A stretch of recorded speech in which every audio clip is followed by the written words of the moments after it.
And you don't want to be pointing fingers, but we all know that there has been a backsliding. Divisions and anger spilled into the open at COP29 on Thursday as the closing deadline neared. Taking back the language and taking back the commitment. No one was happy with the draft deal that offered two opposing versions, reflecting the positions of richer and poorer countries. UN Chief António Guterres was at the talks in Baku, Azerbaijan. What now matters is how to find a compromise that allows for an ambitious result in relation to the new global goal. Failure is not an option. Activists at the UN summit demanded richer countries pay up. Developing countries need at least $1 trillion a year by the end of the decade to cope with climate change, economists told the talks last week. But the draft deal states no figure for total funds countries would aim to invest each year, leaving a space marked X.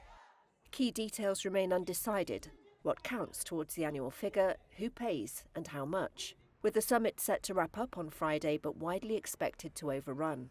Harjeet Singh of the Fossil Fuel Non-Proliferation Treaty Initiative. No deal is better than a bad deal. That is absolutely clear. If you go with a bad deal, it's not going to provide any support to developing countries to have an ambitious action, which means that we are all going to be suffering. Everybody is going to suffer if we fail at this COP.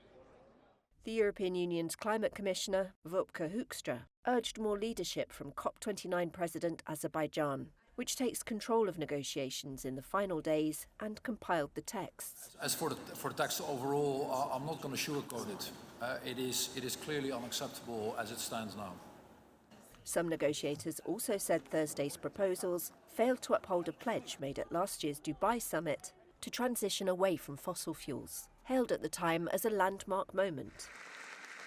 Azerbaijan President Ilham Aliyev hit out at Western critics of his country's oil and gas industry, describing such resources as a gift from God.